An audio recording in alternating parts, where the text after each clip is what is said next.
Hey guys, welcome to the Liberal Hive Mind, a channel solely focused on exposing the abundant hypocrisy of the left. Well, there it is, folks, the final admission. YouTube just totally caved to President Trump. This is one of the most righteous free speech victories that we've seen in years. They wrongfully banned the sitting president of the United States for wrongthink, for simply having an opinion that the deep state didn't want to allow to permeate. They silenced his voice during a critical moment in American history. And now, after winning so decisively in the cultural and political battle, it's utter defeat for the censors. YouTube admits full defeat, ends up paying $24 million in a settlement to President Trump. And now, in the most Trump move and most based move possible, President Trump is vowing to put that money right back into the White House, helping fund the White House's new ballroom for the American people. We gotta take a righteous victory lap here. We got some stuff to get into, so let's roll the tape. Alright folks, so here's the headline from the Wall Street Journal. YouTube to pay $24.5 million to settle lawsuit brought by Trump. Google's subsidiary is the last of the three big tech companies to resolve personal litigation Trump filed against social media platforms. And here's a quote from the article. Trump's share of the settlement, which is $22 million, will go to the nonprofit Trust for the National Mall, earmarked for construction of Mar-a-Lago-style ballroom that Trump is building at the White House.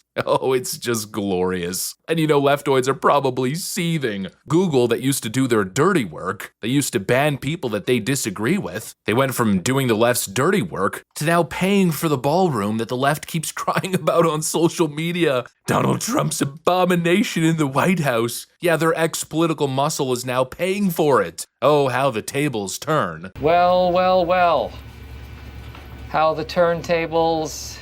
You just gotta love poetic justice, and that's exactly what this is here. I mean, let's not forget what happened. Big tech banned the frickin' president of the United States. Think about how dystopian that is. And they didn't ban him for crimes or for incitement to violence, for anything actually tangible or legal. They banned him for his opinions, for wrongthink, for daring to challenge the leftist deep state narrative. And now YouTube is finally admitting what we knew all along. It was wrong, it was political, and I think most importantly, it was unconstitutional. And this victory feels different. It feels really like the tide has shifted entirely. This comes right after YouTube admitted and apologized for censoring people under pressure from the Biden administration. They've already admitted that during COVID, the government leaned on them to silence speech incorrectly, and they've since vowed to make it right, to start bringing back some of those banned accounts. You know, it feels like the world is healing. I feel it personally. You know, the moment Donald Trump was elected, I felt it almost immediately. You feel the paranoia lift. The entire environment online started to shift. It's kind of funny how that works, right? Supposedly it was just a company acting on their own behalf, but the fear, the censorship, the constant witch hunts, the looking over my shoulder at everything that I say, it instantly eased the moment Donald Trump won. Just one election flipped the dynamic entirely. And you know that had Kamala Harris won that election, that would have never happened. YouTube would still be bending the knee and banning people who dare question the regime. It probably would have gotten worse. In other words, Donald Trump is making the world better in real time. The same guy that they accused of being a dictator, of taking away people's rights. Well, in reality, he's the one standing in their way from taking away our rights. He's putting himself on the line, fighting the battles that regular Americans cannot fight on their own. He's defending your right to free speech online. And if you care about the Constitution, if you care about the First Amendment like the left used to, or at least they used to pretend to, well, you have to admit it's undeniable this president is doing more for free speech than anyone else. Don't even get me started on, oh, but what about Jimmy Kimmel? What about what happened at Harvard? What an absolute joke. I'm not even going to entertain these pathetic false equivalencies. We can speak freely again, and it's because Donald Trump won. Period.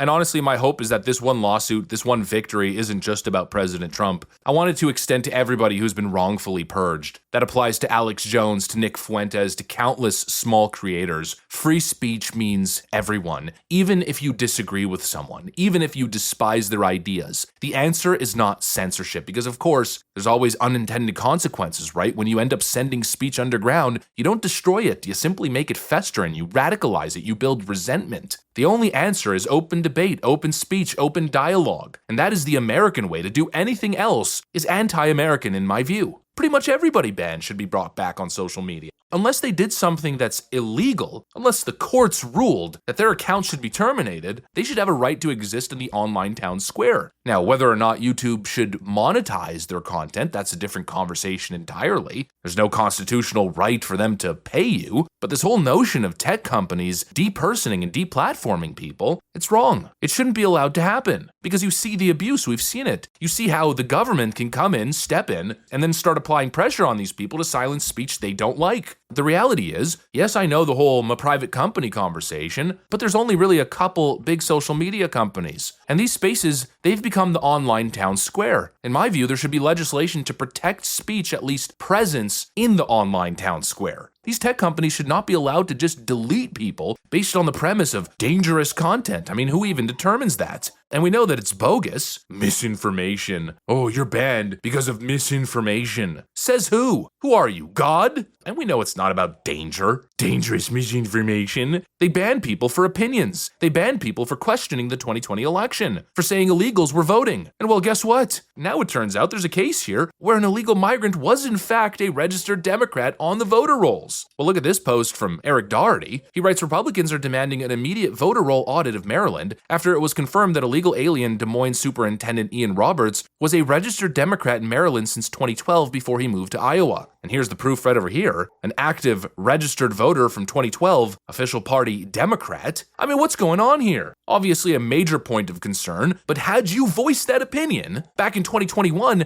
you would be deplatformed off the internet. Thought crime, wrong thing, one of the most dystopian eras in American history. And of course, that is just the tip of the iceberg. We all saw the irregularities, the shady practices during 2020. And the point is not whether or not you agree or disagree. It's the fact that we should be allowed to speak about it. We're allowed to ask questions, to silence opinions, to silence the inquisitive nature of man. That is tyranny. And so this is a massive victory. Of course, Donald Trump won $24 million, but it's not even about the money. It's not about funding the White House ballroom that's probably got leftoids seething with rage, eyes popping out of their freaking skulls. No, it's about free speech. It's about liberty. It's about breaking the stranglehold of these petty tyrant liberals, how paradoxical that is, who thought that they could dictate what you're allowed to say. Well, that is exactly what this victory is about. A better internet, a freer country. And as much as I've had my issues with YouTube, I mean, boy, did I have their sword right at my neck. As much pain and resentment there is for what they put me through, the stress, the sleepless nights, the paranoia for years. I mean, I've told you guys, at one point I got so many frickin' wrongful strikes that anytime I'd get an email or notification from YouTube or YouTube Studio, my heart would skip a beat thinking, oh man, this is the moment I lost everything. That feeling of constant stress and paranoia. It was horrible, honestly. Despite it all, I gotta give credit where credit is due. It seems like YouTube's doing the right thing. You know, it seems like this platform has really taken a turn for the better. Now, whether that remains, whether that continues, let's say Democrats win in 2028, hypothetically, you know, it might revert, but at least for now, they're doing the right thing. You can just feel it, you could sense it, you could tell people aren't being wrongfully terminated and censored left, right, and center anymore. And that's a good thing. Good on YouTube. It was deeply needed. And at least we're here. At least we get 4 years where we can kinda breathe again and feel free to speak our minds and cover the news without fear of extreme repercussions. And that, of course, is generally a good thing. And that, in many ways, is thanks to President Trump and this MAGA movement.